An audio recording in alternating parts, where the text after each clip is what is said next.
Rivelazioni della Madonna di Meggiugori sui 3 giorni di buio. Salve a tutti carissimi, oggi voglio parlarvi di un argomento che credo possa interessare molte persone, i famosi 3 giorni di buio, di cui hanno parlato molti mistici, che riguardano dei giorni in cui dovrebbe esserci un totale rinnovamento dell'umanità e della faccia della terra e giorni durante i quali le persone sono chiamate a raccogliersi in casa in preghiera in attesa che finiscano tutta una serie di spiacevoli episodi che dovrebbero verificarsi all'esterno delle case, in particolare la lotta tra le legioni degli angeli e le legioni degli inferi. E durante questi giorni si dovrebbero accendere candele benedette, recitare il Santo Rosario e vivere delle scorte che si sono accumulate, le scorte di cibo che si sono accumulate nei giorni precedenti, perché ci sarà la totale impossibilità, secondo questi messaggi dei vari mistici, di poter uscire di casa e di compiere alcunché. Riguardo a questi 3 giorni di buio, che dovrebbero essere 3 giorni della settimana, e in particolare il giovedì, il venerdì e il sabato di non si sa quale mese, di non si sa quale anno. Ebbene, di questi 3 giorni di buio, per esempio, i veggenti di Meggiugori non hanno mai parlato, però c'è un frate francescano americano, un certo David Lopez, che ha parrebbe aver avuto delle rivelazioni da parte della stessa Madonna sotto forma di locuzione interiore durante dei giorni in cui egli si è recato in pellegrinaggio a Meggiugori. Ecco il racconto che fa David Lopez, frate francescano, riguardo a queste rivelazioni che la Madonna di Meggiugori, sotto forma di locuzione interiore, gli avrebbe dato su questi famosi 3 giorni di buio. Egli racconta che si era recato a Meggiugori il 14 agosto del 1987 e che aveva sentito dire che in occasione della festa dell'Assunta, il 15 agosto, la Madonna avrebbe concesso dei doni e delle grazie speciali a tutti coloro che fossero stati presenti alla sua apparizione. Ecco che cosa racconta David Lopez. Mentre mi trovavo nella stanza, nella canonica, in cui a breve sarebbe avvenuta l'apparizione della Vergine Santa, stavo recitando praticamente il Santo Rosario insieme a tutti gli altri. Avevamo iniziato a pregare il quarto mistero doloroso quando all'improvviso io persi conoscenza. Non riuscivo a vedere né a sentire nessuno. La sola cosa che ricordo è che sentii la presenza della Madonna. Sentivo la sua voce, la dolce voce di una donna saggia e comprensiva che mi parlava in inglese, ma io non la vedevo.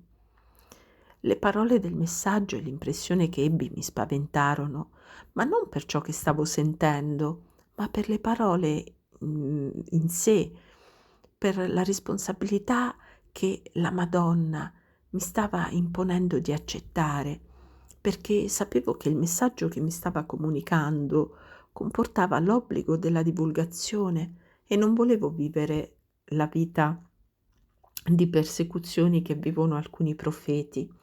Così rifiutai di ascoltare e ritornai al mio rosario, ma la Madonna continuava a parlare e non mi permetteva di pregare.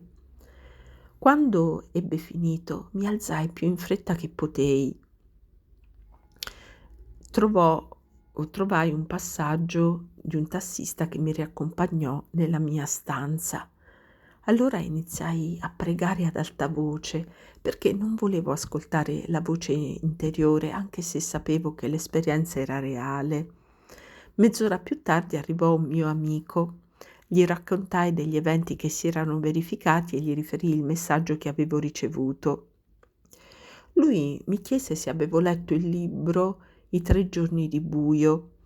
Io gli dissi che era un libro di cui io non avevo mai sentito parlare. Quindi mi disse: "Stai descrivendo esattamente ciò che è scritto in quel libro".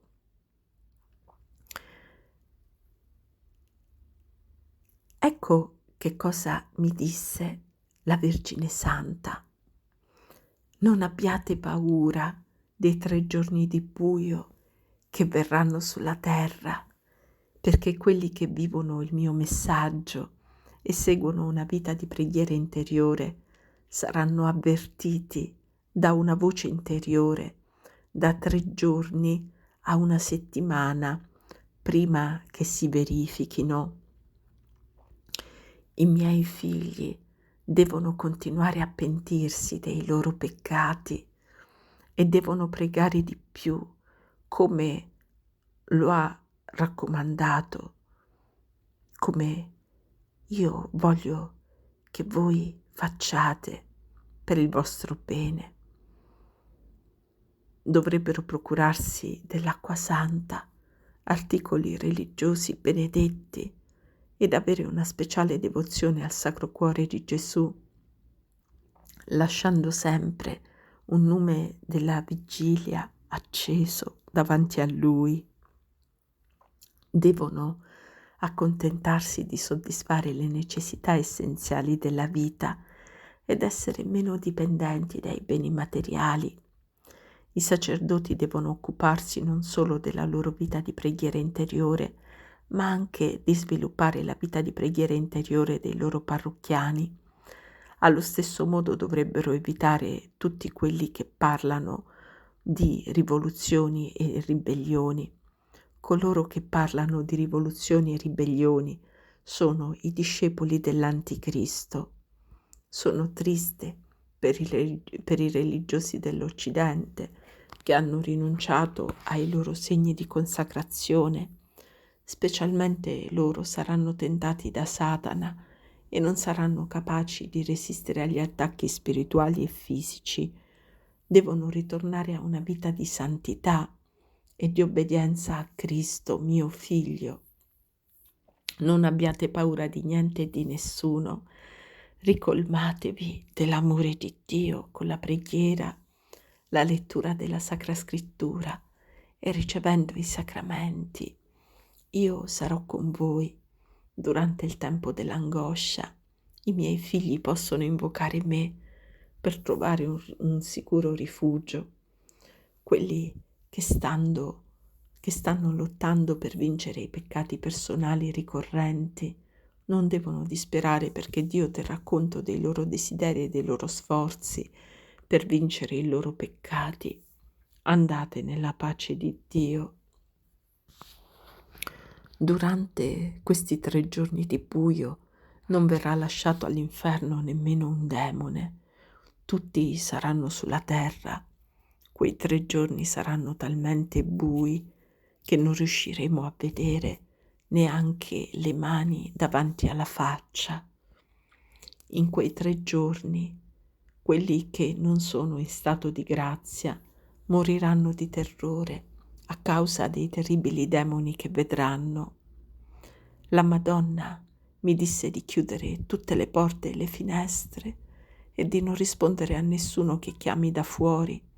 La più grande tentazione che avremo sarà dovuta al diavolo che imiterà la voce dei nostri cari. Mi disse: "Vi prego, non prestategli ascolto, perché quelli non sono i vostri cari, sono i demoni che cercano di attirarvi fuori di casa".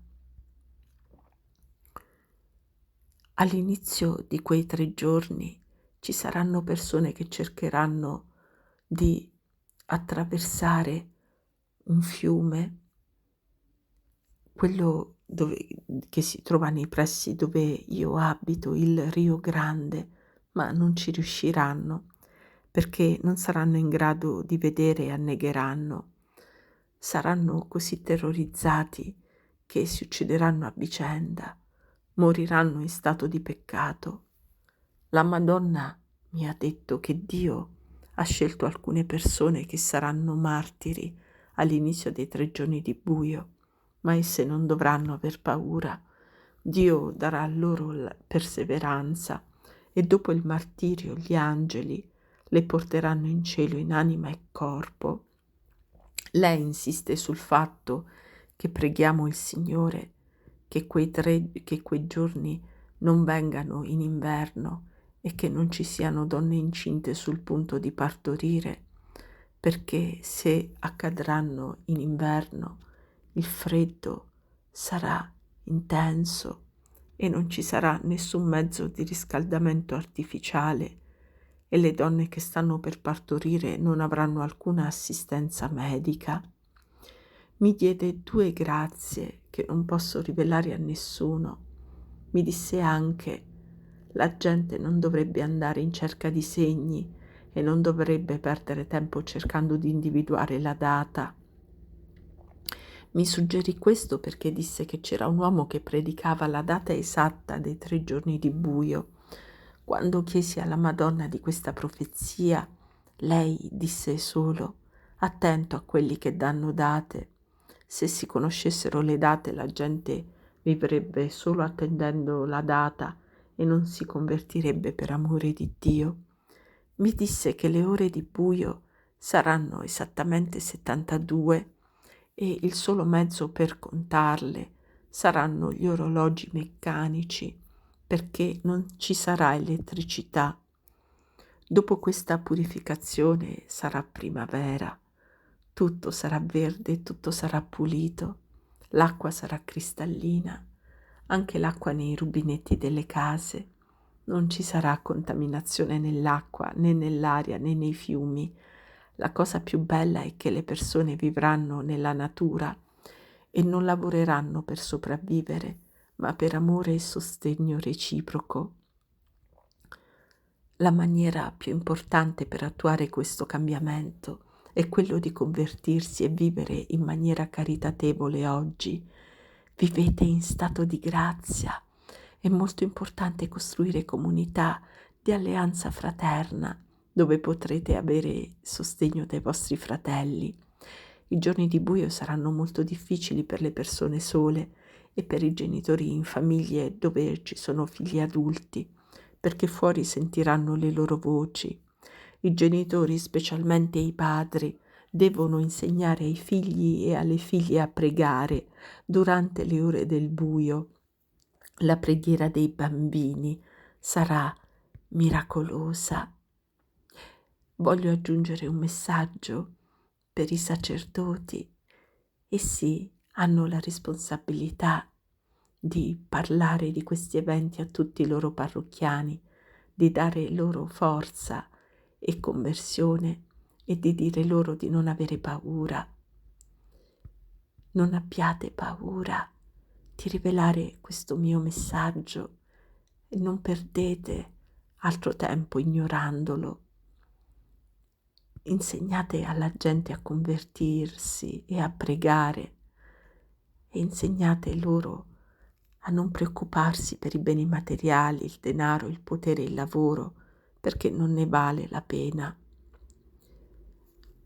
Predicate come ci si prepara alla morte. È importante predicare da parte dei sacerdoti sulle cose finali per gli esseri umani, morte, giudizio, paradiso e inferno. Predicate esplicitamente sulla coscienza del peccato e specialmente del peccato mortale con le sue conseguenze mortali. Il Signore preferisce che ci convertiamo per amore, ma se necessario, anche per paura del castigo.